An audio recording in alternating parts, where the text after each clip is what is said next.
Asparagus na itatapos. Hopefully.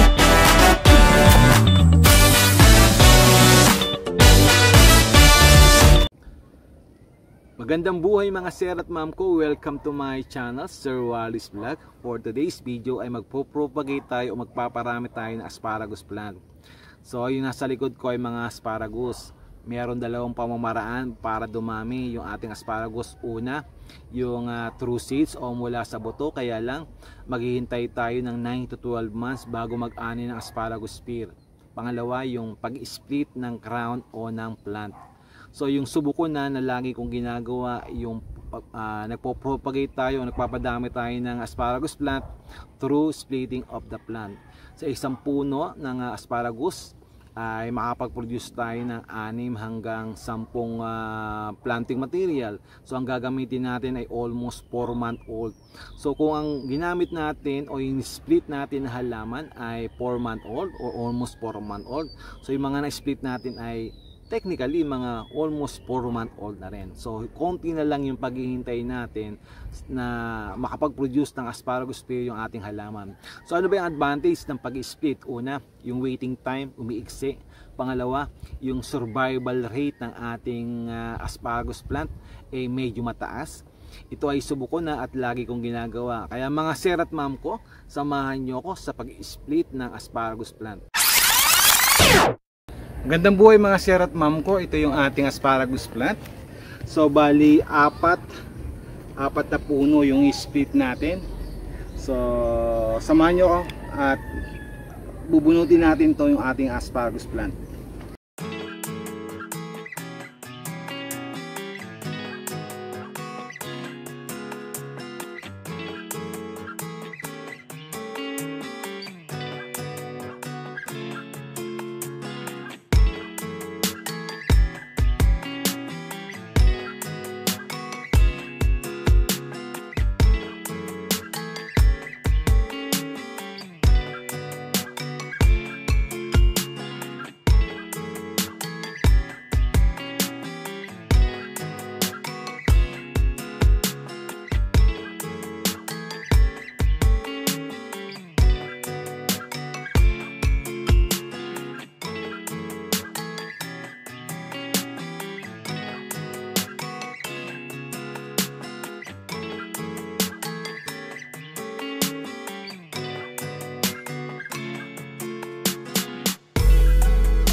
So ang susunod natin gagawin ay puputulin natin yung ating asparagus, more or less 12 inches.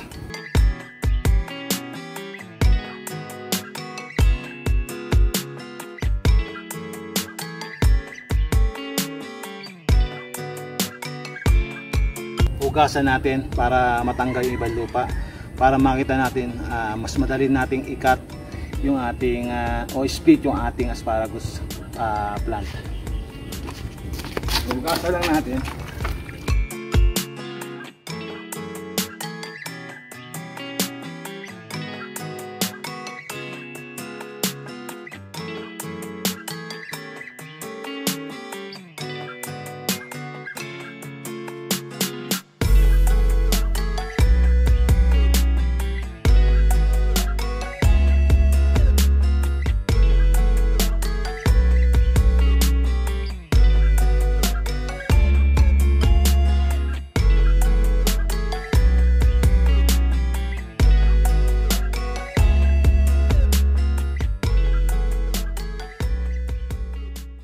So ito yung ating asparagus ground.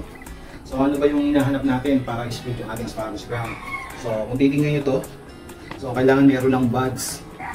So itong buds na to, ito yung lalabas na pinakahalaman natin. So, gagamit tayo ng cutter. Disinfect lang natin. Ayan. Gamit ang bleach sa alcohol, 50-50%. Then, gagawin natin, split natin to. So, sa crown natin, to, meron siyang buds, saka ito din. So, tingnan natin kung mahahati pa natin to. Ito, mahahati pa natin. Nahiwalay pa natin itong isa na to.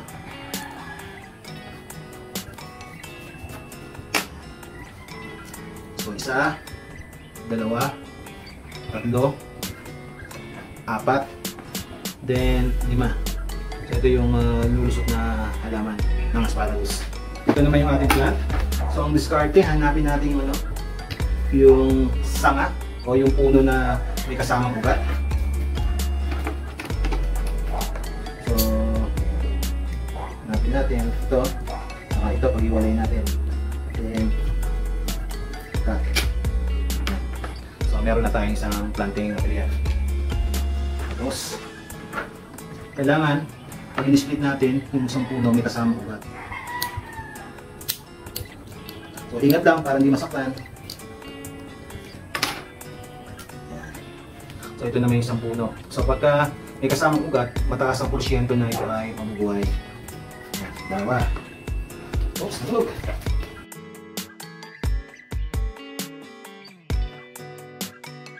Next. So, ito, walang kasamang ugat. Next, ito. Itong dalawa na ito, pag-iwalay natin.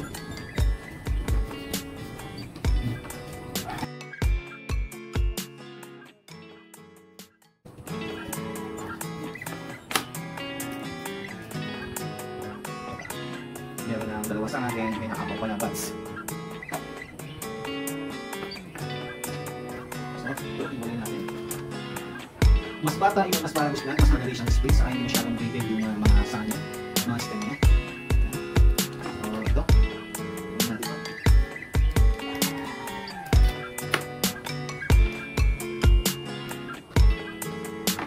Ayan.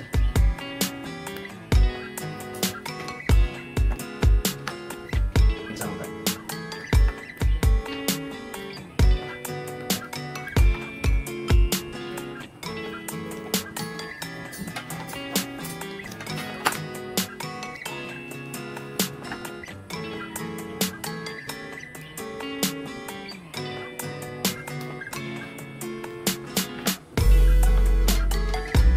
Mas matanggalin lupa kasi para makita natin kung saan natin dapat.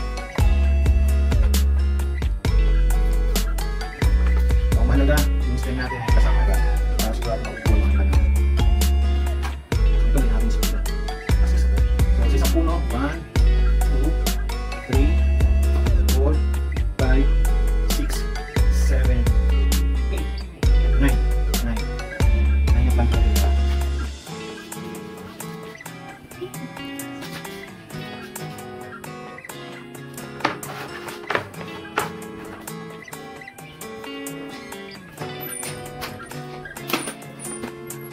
So, ito yung buds.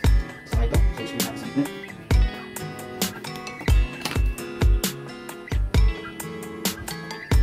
So, pag 11. Ayan. Ito na mahalaman na doon.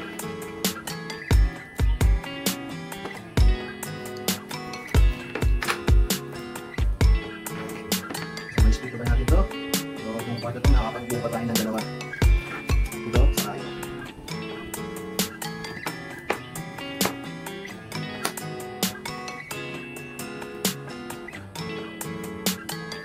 Ito, may chance din na magkaroon na tumubog dito. So, iwan natin ito yung naka-ground dito.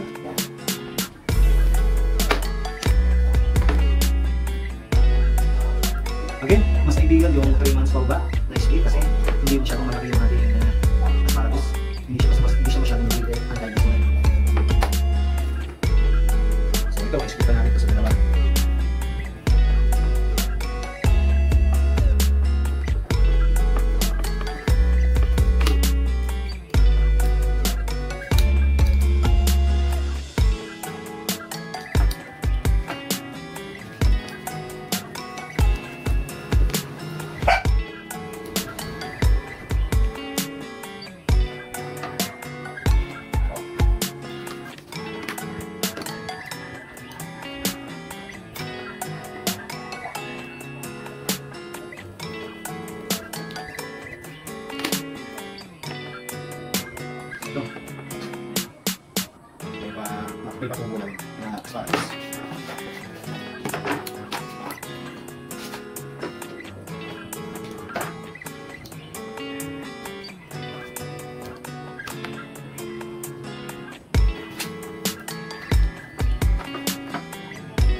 nakapag-split tayo ng almost 40 plants. So ang gagawin natin na next step ay ibababad natin sa rooting agent para mapabilis yung paglabas ng ugat ng ating asparagus plant. So gagamit ulit tayo ng anaa para sa ating rooting agent, rooting hormone to, para mapabilis yung pag-uugat ng ating mga in-split na asparagus plant. So ang gagawin lang natin ay isang takip ng shake muna natin. Yan. Isang takip ng ating rooting hormone. Ilalagay sa 3 liters of water. Then ihahalo natin. Mix lang natin.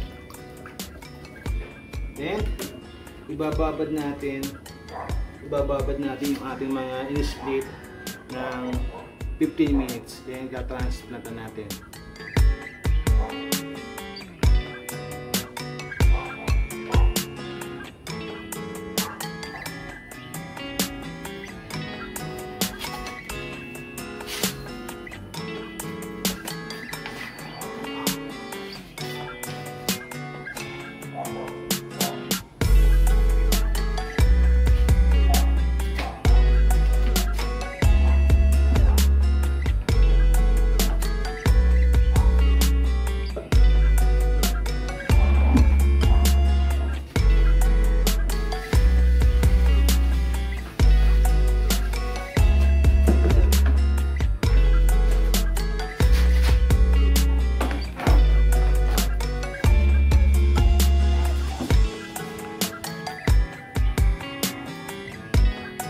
So, ibabad natin ng 15 minutes. So, gagawin natin, i-prepare natin yung kung saan natin itatanim yung ating mga asparagus. Ang soil medium na gagamitin natin ay combination ng compost sa coco peat. So, again, yung ating temporary na seedling pot ay recycled material mula sa soft drinks. So, ang gagawin natin ay i-half full muna natin siya. I-half-full muna natin yung ating temporary seedling pot, plastic pot.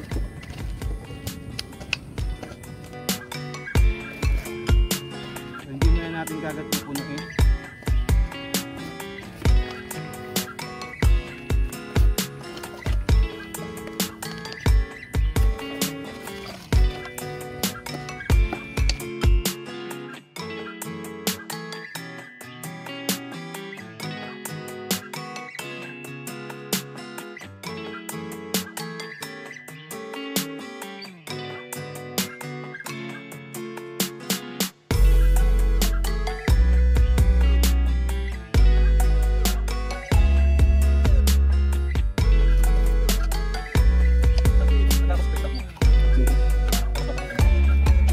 Okay na.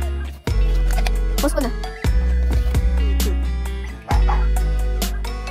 So bali half full lang yung ginawa natin.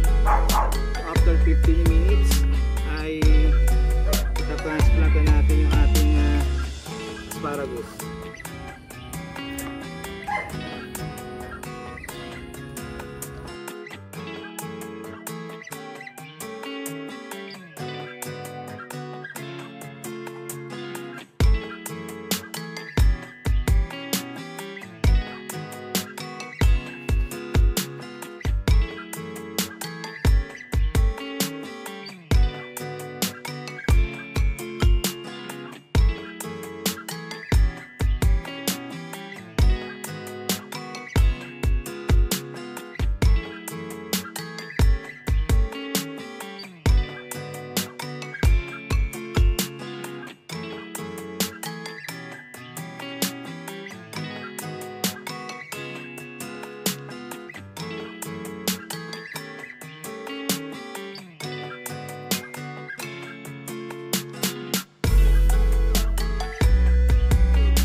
So natapos na nating i-split at mailagay sa temporary pot yung ating asparagus plant. So maraming salamat sa panonood ng aking video.